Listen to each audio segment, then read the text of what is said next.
हमारे समाज के जो बच्चे होते हैं वो उसी दिशा को चुनते हैं जिस दिशा को उनके हमारे जो बुजुर्ग हैं हमारे समाज के जिस दिशा को दिखाते हैं उसी दिशा को हमारे समाज के जो नए बच्चे हैं वो उस दिशा को चुनते हैं। तो राइट नाउ एक बड़ा कंसर्न है कि 10th क्लास के बाद में हमें कौन सी फील्ड को चुनना चाहिए। मैथ्स को लेना चाहिए या बायो लेना चाहिए, इसके अलावा या हमें कॉमर्स लेना चाहिए, एग्रीकल्चर लेना चाहिए या आर्ट की सब्जेक्ट लेना चाहिए।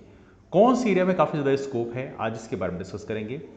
ये एक ऐसा टॉपिक है जहाँ पे काफ़ी दिनों से हमें कॉल आ रही थी कि आप इस टॉपिक में जरूर डिस्कस करिए, बिकॉज कैरियर गाइडेंस में ये बहुत इंपॉर्टेंट होता है। ये चूज़ करना, क्योंकि 10th क्लास के बाद ही आपको सब्जेक्ट चूज़ करनी होती हैं, तो यहाँ पे हमें क्या चूज़ करना चाहिए, that's the big concern right now. तो ये डिस्कशन आज हम करेंगे, लेकिन उससे पहले कुछ बेसिक चीज़ों को डिस्कस कर लेते हैं जो हमारे समाज में कुछ रूढ़ियाँ बन चुकी हैं, उसके बारे में जो डिस्कस कर लेते हैं। देखिए, आमतौर पर हमारे देश में ऐसा होता है कि हमारे यहाँ यदि कोई मैथ्स लिया है तो उसके इंजीनियर बनने की पॉसिबिलिटी ज़्यादा होती है, क्योंकि इंजीनियरिंग कॉलेज इतने सारे हैं कि वहाँ पर एडमिशन आसानी से मिल जाता है। और यदि उसने बायो ले रखी है तो वो या तो मेडिकल फील्ड की तैयारी कर रहा होता है, या तो इन केस मेडिकल में सिलेक्शन नहीं हुआ तो they will go for BSc. Situation कुल मिला के ऐसी है। और इसके अलावा बाकी यदि किसी को ये है कि उसे मैथ्स और बायो में ज़्यादा इंटरेस्ट नहीं है, they will go for the commerce. Commerce के थ्रू वो चार्टर्ड अकाउंटेंट बनने का उनका सपना होता है। और इसके अलावा यदि वो भी नहीं है तो एग्रीकल्चर की एरिया को चुनते हैं। एग्रीकल्चर में हालांकि मैथ्स, फिजिक्स, केमिस्ट्री सारी थोड़ी बहुत पढ़नी पड़ती है, बिकॉज एग्रीकल्चर अपने आप एक लाइक टेक्निकल सब्जेक्ट है, इसलिए बाकी लोग एग्रीकल्चर भी चूज़ करते हैं जिनको एग्रीकल्चर में थोड़ा सा झुकाव रहता है। और फर्दर यदि किसी को लगता है कि हम यहाँ परफॉर्म नहीं कर सकते हैं, कभी कभी लोगों का झुकाव होता है सिविल सर्विस की तरफ, लेकिन बहुत कम ऐसे बच्चे होते हैं जो सिविल सर्विसेज को अपना सपना बनाकर 10th के बाद 11th में आर्ट की सब्जेक्ट को चुनते हैं। That's rarest of the rare case. हालांकि हमारे देश की जो टॉपर रही हैं सिविल सर्विसेज की, टीना डाबी, यदि आप सब्जेक्ट देखेंगे तो उन्होंने बीए किया हुआ था, but she was very scholar. उनके दोनों पेरेंट्स इंजीनियर सर्विस ऑफिसर थे, इसके बावजूद उन्होंने आर्ट की सब्जेक्ट लिया, बिकॉज वो सपना पहले से डिसाइड हो गया था कि हमें सिविल सर्विस तैयारी करनी है, and that's why she got the first rank as well in her first attempt. तो आज हम इस टॉपिक को डिस्कस करेंगे, बेसिकली हमें क्या करना चाहिए। लेकिन इससे अलग, ये जो हम लोगों ने ये जो करने की बात करी है, इससे अलग हमारे समाज में कुछ और मान्यताएं बनती जा रही हैं। पहली मान्यता बनती जा रही है कि इंजीनियरिंग करना वेस्ट ऑफ द टाइम है। और वेस्ट ऑफ द टाइम क्यों है, ये एक बर्बादी है। क्यों? बिकॉज बहुत सारे लोगों को लगता है कि इंजीनियरिंग करने के बाद नौकरी नहीं मिलती है। यदि इंजीनियरिंग करने के बाद में या एमटेक करने के बाद भी यदि कांस्टेबल की नौकरी ही करनी है, या कांस्टेबल के एग्ज़ाम की तैयारी करनी है, या क्लर्क के एग्ज़ाम की तैयारी करनी है, या एसएससी के एग्ज़ाम की तैयारी करनी है, तो इंजीनियरिंग और एमटेक करके इतना पैसा क्यों खर्च करना। यदि आप इंजीनियरिंग करते हैं, यदि आप गवर्नमेंट इंजीनियरिंग कॉलेज से इंजीनियरिंग करते हैं तो वहाँ पे थोड़ी सस्ते में हो जाती है। लेकिन यदि आप प्राइवेट इंजीनियरिंग कॉलेज से इंजीनियरिंग करते हैं, यदि आप बड़े शहरों से करते हैं जैसे इंदौर, भोपाल है, तो यहाँ पे 1.5 से 2 लाख रुपए आपको फीस देनी पड़ती है। यदि आप दिल्ली से करते हैं तो वहाँ पे उसका 3-3 लाख रुपए फीस देनी पड़ती है 1 साल की। यदि ग्रॉस देखा जाए तो तकरीबन 15 से 20 लाख रुपए का खर्चा होता है इंजीनियरिंग कंप्लीट होते होते। तो यहाँ पे एक बड़ा कंसर्न होता है कि जब लास्ट में जाके इंजीनियरिंग करने के बाद में आपको एसएससी की तैयारी करनी है, या कांस्टेबल की तैयारी करनी है, या क्लर्कियल एग्जाम की तैयारी करनी है, तो फिर हम लोग इंजीनियरिंग क्यों करें। वह देखिए, ये एक बड़ा क्वेश्चन है। रिसेंटली अभी मुझे ये मिला कि इसका क्या सोल्यूशन दिया जाए। क्या मुझे इंजीनियरिंग करना चाहिए, नहीं करना चाहिए, या इसलिए मैथ्स की जो फील्ड है उससे हम चूज कर रहे हैं या ना करें। देखिए, यहाँ पे मैं एक बहुत ही क्रिस्टल क्लियर चीज़ें बोलना चाहता हूँ कि गवर्नमेंट जॉब्स हर किसी को नहीं मिल सकती हैं। That's a fact actually. Government job हर किसी को मिले ऐसा कोई ज़रूरी नहीं है, बिकॉज गवर्नमेंट जॉब इतनी अवेलेबल ही नहीं है हमारे देश में कि हर किसी को गवर्नमेंट जॉब मिल सके। That's the first thing. तो यदि आप सोचते हैं कि आपको गवर्नमेंट जॉब ही मिलेगी तो ये आपकी गलतफहमी है। The second thing is that हम लोगों में से अधिकांश लोग इंजीनियरिंग की सब्जेक्ट इस लेते हैं बिकॉज हम लोगों ने मैथ्स लिया हुआ है। तो ये हमारा दोस्त ने इंजीनियरिंग कॉलेज में एडमिशन लिया है तो मैं भी इंजीनियरिंग कॉलेज में एडमिशन ले लेता हूँ, या फला हमारे किसी रिश्तेदार ने इंजीनियरिंग कॉलेज में एडमिशन लिया है तो मेरा भी बच्चा भी इंजीनियरिंग कॉलेज में एडमिशन लेना चाहिए। दैट्स वाई हमने इंजीनियरिंग कॉलेज में एडमिशन ले लिया। लेकिन ऑनेस्टली देखा जाए तो हमारे बच्चे का इंटरेस्ट उस एरिया में है या नहीं है, इसकी कोई पड़ताल नहीं की जाती। यदि आप मैकेनिकल इंजीनियर लेते हैं, मतलब इसका मतलब ये कि आपका फ्यूचर में आपके माइंड में हल्का होना चाहिए कि आपको मैकेनिक्स जुड़ी हुई चीज़ें करनी पड़ सकती हैं, या आप पावर पॉइंट प्लांट में काम कर सकते हैं, या आप एरोनॉटिक्स में काम कर सकते हैं। बट ये एरिया होती हैं जहाँ पे आप अपने फ्यूचर को एक्सेलरेट कर सकते हैं। लेकिन प्राइवेट सेक्टर में जैसे बहुत सारी ऑटोमोबाइल कंपनीज होती हैं, वहाँ पे आपको जॉब लगती है। ऑनेस्टली मैं बताऊँ, बहुत सारी जॉब हैं ऐसी। यदि आपको लगता होगा कि ये चीज़ें बहुत मुश्किल है, आप पुणे जाइए, मुंबई जाइए, जो हब एरिया है ऑटोमोबाइल के, औरंगाबाद जाइए, वहाँ पे हर किसी की जॉब आसानी से लग जाती है। कंसल्टेंट के माध्यम से कभी कभी थोड़ा सा अप्रोच करना पड़ता है, लेकिन वो करना बहुत मुश्किल काम नहीं है। There is lot of need of the engineers. वहाँ पे ऐसा बहुत आपके अंदर स्किल नहीं होनी चाहिए। आप बोलेंगे शुरुआत तो बहुत छोटी होती है, 15,000 से होती है। मैं आपको बता दूँ, शुरुआत हर जगह छोटे से ही होती है, और अच्छी बात है कि शुरुआत छोटे से है। बिकॉज मेरे घर की यदि हम बात करें, मेरे घर में मेरे जो बड़े भाई साहब हैं, he is acting as a like AGM की पोजीशन में इस समय काम कर रहे हैं। His package is somewhere on 24-25 lakh rupees in a year. वो जो पैकेज है वो ऐसा नहीं कि पहले से ही ऐसे स्टार्ट हो गए कि हाँ पहले उनकी शुरुआत जो है 1 लाख से हुई थी and then after he reached over there. नहीं, he also started very humble beginning, बहुत ही थोड़े से शुरुआत हुई थी। और इस समय हमारे घर में कमाल की बात है, हमारा जो ब्रदर इन लॉ है वो ऑलरेडी इस समय इंजीनियर है, and he is also having very humble beginning. उसने भी अपनी शुरुआत बहुत ही छोटे से किया है, लेकिन ये श्योर है कि अगले 10-12 साल उस फील्ड में काम करता है तो उसका जो पैकेज है काफ़ी अच्छा हो जाएगा। धीरे धीरे ग्रो करता है। He will reach somewhere around 80,000 to 90,000 may be in 4 to 5 years, 5 to 6 years, depending upon कितना एफर्ट्स वो उस एरिया में लगाता है। तो यहाँ पे उस एरिया में इंटरेस्ट होना जरूरी है। यदि आप इंजीनियरिंग कर रहे हैं तो आपको इंजीनियरिंग में इंटरेस्ट होना जरूरी है। यदि आपका इंटरेस्ट उस एरिया में नहीं है तो आप काम नहीं कर पाएंगे। लेकिन एक चीज़ सबसे बड़ी महत्वपूर्ण बात यह है कि सरकारी नौकरी के नाम पे बच्चों को जो फ्यूचर सिक्योरिटी की बात की जाती है, देखिए सरकारी नौकरी में भी अब इस समय कोई पेंशन है नहीं, तो आपको पेंशन तो मिलेगी नहीं। और इस समय यदि किसी को ये लग रहा है कि वहाँ पे जाके हम करप्शन करके हम पैसे कमा लेंगे, तो इस समय करप्शन को चेक करने के लिए बहुत सारी मैकेनिज्म हैं और आपको बड़े आराम से पकड़ा जा सकता है। इस समय करप्शन के केसेस में हम लोगों ने देखा है कि मुंबई के जो पुलिस कमिश्नर थे वो जेल में हैं, होम मिनिस्टर महाराष्ट्र के थे करप्शन के केसेस में, right now he is in jail. तो यदि किसी को ऐसी गलतफहमी हो रही है कि मैं अधिकारी, सरकारी अधिकारी बनूंगा और वहाँ पे करप्शन करके पैसे कमाऊंगा और मैं पकड़ में नहीं आऊंगा, ऐसी बिल्कुल गलत बात है। You will be in the check. तो यहाँ पे जरूरी है कि आप ये मन में बनाइए, एक मन में इरादा बनाइए कि जिस एरिया में आपका इंटरेस्ट है उस एरिया में आप जाइए। जैसे आप यदि आप कंप्यूटर सॉफ्टवेयर में इंटरेस्ट है आपका, आप कोडिंग कर सकते हैं। कोडिंग करके बहुत सारे कोडर्स की समय जरूरत है, मार्केट में ढेरों सारे कोडर्स जरूरत है। इवन MBPSC ने तक वैकेंसी निकाली है कोडर्स की। PHP प्रोग्रामिंग में आपके अंदर एक्सपर्टीज हो, जावा में एक्सपर्टीज हो, they are giving more than 50,000 rupees right now. तो यहाँ पे कंडीशन ये है कि हर किसी जगह में आपके पास खूब सारे ऑप्शंस हैं। इंजीनियरिंग के बाद में ऑप्शंस बहुत सारे होते हैं, लेकिन जरूरी है कि आपके पास उस एरिया का इंटरेस्ट होना चाहिए। आपके अंदर झुकाव होना चाहिए कि आप मैकेनिकल इंजीनियर बनना चाहते हैं, आप इलेक्ट्रिकल इंजीनियर बनना चाहते हैं, आप सॉफ्टवेयर इंजीनियर बनना चाहते हैं, इलेक्ट्रॉनिक्स में आप इंजीनियर बनना चाहते हैं, IT में बनना चाहते हैं, कौन सी एरिया में बनना चाहते हैं, टेक्सटाइल से बनना चाहते हैं, ढेरों सारी फील्ड्स हैं। लेकिन जॉब की दिक्कत नहीं है, जितना आपको लगता है उतनी जॉब की दिक्कत नहीं। हो सकता है कॉलेज में पैकेज ना आता हो सकता है कॉलेज में डायरेक्ट प्लेसमेंट ना आता हो, दैट्स द पॉसिबिलिटी, लेकिन ऑफ कैंपस भी जॉब लगती है और ऑफ कैंपस जॉब लगने के बाद में ग्रोथ मिलती है और 5-6 साल, 8-10 साल में लोगों का जो पैकेज है वो लाख तक पहुंचता है, बशर्ते कि आप कितना एफर्ट लगाते हैं, उस एरिया में कितना आपका इंटरेस्ट है। तो ऐसा नहीं कि आपके पास सिर्फ गवर्नमेंट जॉब ही करने के लिए है, आपके पास सिर्फ SSC करने के लिए ही है, आपके पास सिर्फ कांस्टेबल की नौकरी करने के लिए है, ऐसा नहीं है। हो सकता है कांस्टेबल की नौकरी की शुरुआत जल्दी अच्छी हो जाती है, लेकिन उसमें इतना ग्रोथ नहीं है आपका। लेकिन यदि आप प्राइवेट जॉब करते हैं, इंजीनियर बनते हैं, तो वहाँ पर ग्रोथ काफ़ी ज़्यादा है। कुछ ही सालों में सैलरी आपकी बहुत ज़्यादा पैकेज आता है। तो यहाँ पे मैं आप लोगों को ये समझाना चाहता हूँ कि यदि आपका इंटरेस्ट इंजीनियरिंग के एरिया में है तो ये आपको 1 मिनट के लिए भी डाउट करने की जरूरत नहीं है कि आपको प्राइवेट सेक्टर में जाना पड़ेगा। प्राइवेट सेक्टर काफ़ी ब्राइट एरिया है। आने वाले कल में बहुत सारे जो सेक्टर्स हैं उसको प्राइवेटाइज ऑलरेडी किया जा रहा है। यदि आपको ये लग रहा है कि गवर्नमेंट जॉब हमेशा सिक्योर रहेगी, no, it's not gonna be happen. एवरली जो ऑर्डिनेंस है हमारे देश में उसको प्राइवेटाइज करने की तैयारी चल रही है। बहुत सारी जो PSUs हैं, जो गवर्नमेंट उपक्रम बोले जाते थे, उनको प्राइवेटाइज करने की तैयारी चल रही है। तो ये जो गलतफहमी आपके दिमाग में है कि सरकारी नौकरी हमें मिलेगी और हम ऐसो आराम की ज़िंदगी जिएंगे, ये एक पुरानी स्टोरी हो गई, अब चीज़ें बदल रही हैं। तो इसलिए मेरे कहने का मतलब ये है कि आप इस समय प्राइवेट नौकरी को चूज कर सकते हैं। थोड़ा सा मुश्किल मेहनत करनी होती है, लेकिन आपको बताऊं, कभी भी जहाज जो है पोर्ट में खड़े, बंदरगाह में खड़े होने के लिए नहीं बना होता है, जहाज समुद्र में तैरने के लिए बना होता है।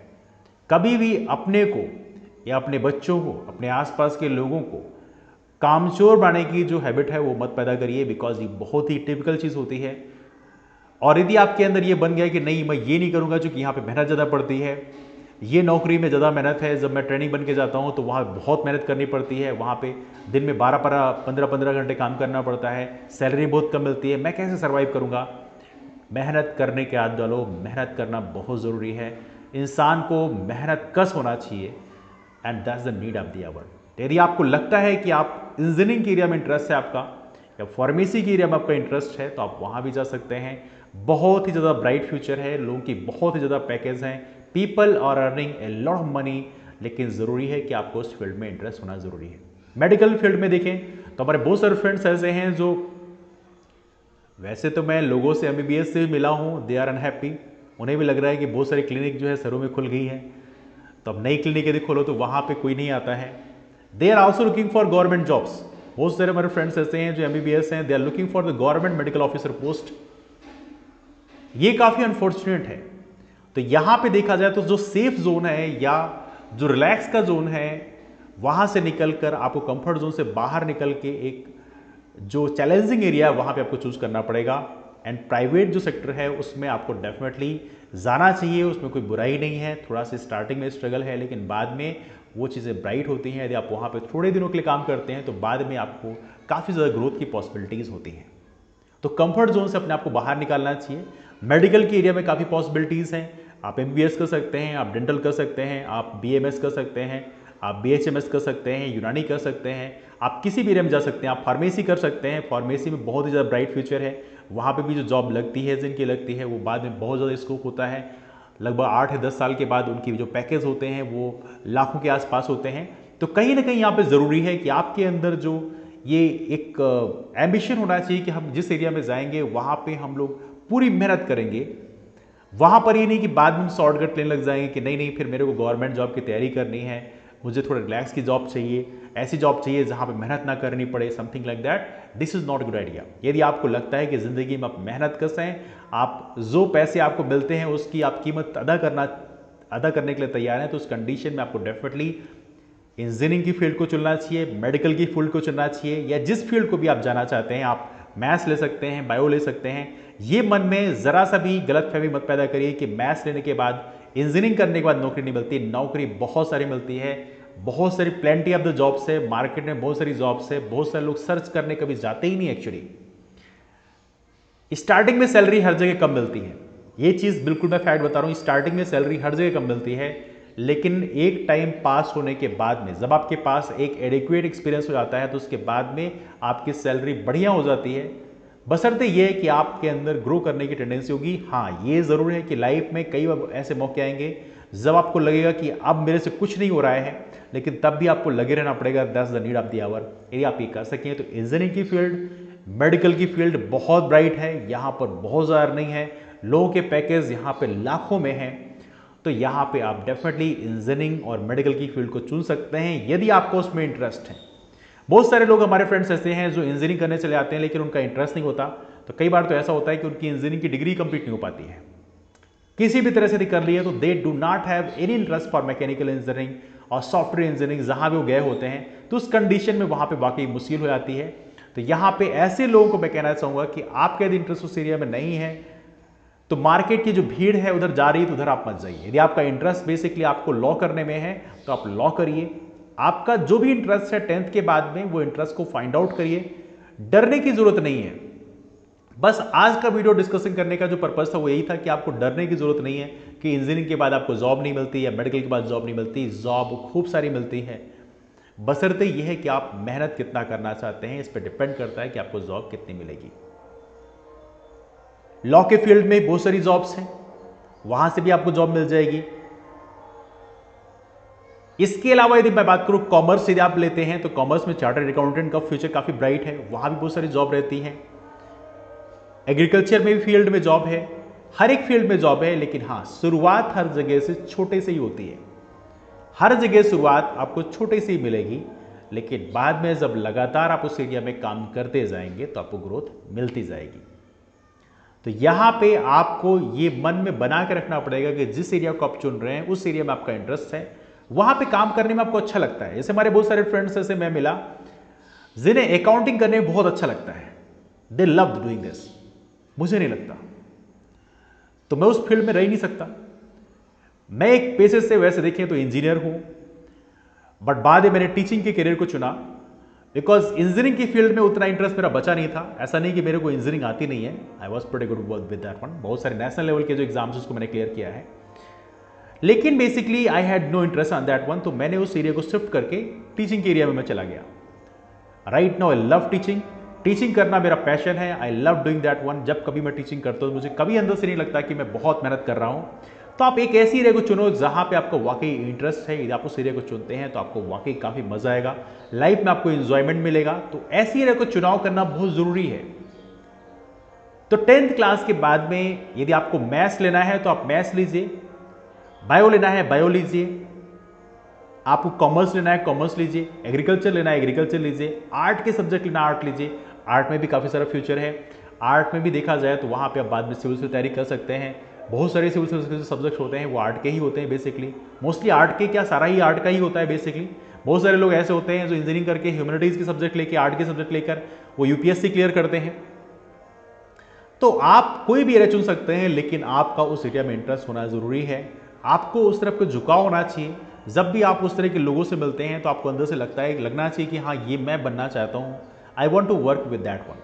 और 10th तक के जो टाइम में वहाँ पे आपने जो सब्जेक्ट पढ़ी हैं उससे आपको रफ आइडिया मिल गई होगी कि कौन से एरिया में आपका झुकाव ज़्यादा है। मैथ्स आपको करने में ज़्यादा आनंद आता है, कि आपको बायो करने में ज़्यादा आनंद आता है, या आपको बेसिकली कॉमर्शियल अकाउंटिंग की जो चीज़ें होती हैं उसमें ज़्यादा इंटरेस्ट आता है, या एग्रीकल्चर में ज़्यादा इंटरेस्ट आता है, या आपको जो आर्ट की सब्जेक्ट होती हैं जैसे आपकी भूगोल हो गई, राजनीति हो गई, इतिहास हो गया, पढ़ने में ज़्यादा अच्छा लगता है। तो जो भी एरिया आपको इंटरेस्ट लगती है आप उसी को चुनें, अपने पैशन को फॉलो करें। And we have seen that plenty of examples कि जो लोग अपने पैशन को फॉलो करते हैं वो ऊंचाइयों की ओर जाते हैं।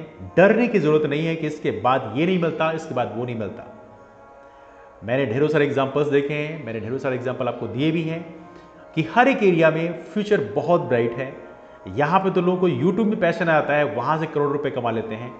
तो यहाँ पे ज़रूरी है कि आप जिस एरिया को कर रहे हैं वहाँ पे आपको पैशन होना ज़रूरी है। That's the first of the hour. Second thing is that passion होने के साथ साथ वहाँ पर यह भी आपके अंदर होना चाहिए कि यदि चीज़ें प्रॉपर तरीके से काम नहीं कर रही हैं तो मैं मेहनत करके उसे अपने हिसाब से कन्वर्ट करूँगा। मेहनत करने से किसी वक्त आपको डर नहीं लगना चाहिए। आपको ये नहीं लगना चाहिए कि नहीं मैं इतना मेहनत करूँगा, यदि रिजल्ट नहीं मिला तो वो वेस्ट हो जाएगा। नहीं, मेहनत कभी वेस्ट नहीं होती है। जो मेहनत है वो कभी बेकार नहीं होती, कहीं ना कहीं यूटिलाइज हो जाती है। यहाँ बहुत सारे लोग यूपीएससी की तैयारी कर रहे होते हैं और उनका यूपीएससी में सिलेक्शन नहीं होता, उसके बाद टीचिंग करना शुरू करते हैं और देश के सबसे बड़े टीचर बनते हैं। Look at the Mrinal. Mrinal जो हैं यूपीएससी को उन्होंने तैयारी किया। एक ऐसे इंसान जो बी फार्मा करके फार्मेसी बैकग्राउंड से फार्मेसी करने के बाद में ही वेंट टू दिल्ली, उन्होंने यूपीएससी की तैयारी की। यूपीएससी में सिलेक्शन नहीं हुआ सिविल सर्विसेज में, he went back to his home town and then after he started teaching. आज मृणाल जो है यूपीएससी कैटेगरी में देश में सबसे बड़े टीचर के रूप में जाने आते हैं। तो यहाँ पे ज़रूरी है कि आप फेल भी करोगे तब भी आप कुछ न कुछ पा जाओगे वो जो यूनिक है। इसलिए मेरा कहना आप लोगों से ही है, जो लोग अच्छे से तैयारी करते हैं उनको हो सकता है सक्सेस ना मिले, लेकिन बाद में वो बहुत सारी ऐसी चीज़ें उन्हें मिल जाती हैं जो मतलब कहने का मतलब ये है कि मेहनत जो है बहुत ज़रूरी है। मेहनत कहीं बेकार नहीं होती कि लाइफ के किसी पॉइंट ऑफ टाइम में आपको ये नहीं लगना चाहिए कि जो मेहनत है वो बर्बाद हो जाएगी। ऑलराइट, तो मेरे कहने का मतलब ये है कि आई एम श्योर आपको समझ में आ गया होगा 10th क्लास के बाद हमें कौन सा करियर चुनना चाहिए, कौन सब्जेक्ट लेनी चाहिए। I hope so you might have got the idea. और यदि आपको लगता है कभी भी किसी पॉइंट ऑफ टाइम में कि आपको 10th क्लास के बाद में आपकी लोकेलिटी में, जैसे बहुत सारे हमारे फ्रेंड्स सुन रहे होंगे जो गाँव के एरिया में होंगे, तो आपको फिजिक्स केमिस्ट्री या मैथ्स या बायो के टीचर नहीं मिलेंगे। ऑनलाइन इतने सारे सोर्स हैं, यूट्यूब में जाने के इतने सारे चैनल्स हैं, वहाँ से आप फिजिक्स पढ़ सकते हैं, वहाँ से केमिस्ट्री पढ़ सकते हैं, वहाँ से आप बायो पढ़ सकते हैं, मैथ्स पढ़ सकते हैं, ढेरों सारे प्लेटफॉर्म हैं। बहुत सारे कोर्सेज चल रहे हैं बहुत ही चीपेस्ट प्राइसेस में, आप उन कोर्सेज को ज्वाइन कर सकते हैं, ऑनलाइन आप पढ़ाई कर सकते हैं, अपना सिलेबस कंप्लीट कर सकते हैं, है ना। तो right now I am saying this one thing कि फ्यूचर आप किसी एरिया में बना सकते हैं बशर्ते आपका उस एरिया में इंटरेस्ट है। हाँ, ये ज़रूरी है कि आपके अंदर मेहनत करने की टेंडेंसी होनी चाहिए। यदि आप मेहनत कर सकते हैं तो आपको कुछ ही मिल सकता है, यदि आप उस एरिया में पैशनेट हैं तो डिस्कशन का बेस वाइंड अप करते हैं, मुलाकात करते हैं आप लोग फिर। यदि आपके पास फर्दर कोई डाउट्स हैं तो आप नीचे कमेंट करके जरूर बताएं।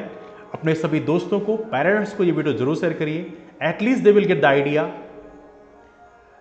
एटलीस्ट वो सामने लोग को बताएं कि बेसिकली हमें क्या करना चाहिए, क्या नहीं करना चाहिए, समाज में जो नेगेटिव बिलीव्स हैं उसके बारे में क्या ओपिनियन होना चाहिए, असल में उसके बारे में एटलीस्ट क्लैरिटी सभी के पास होनी चाहिए।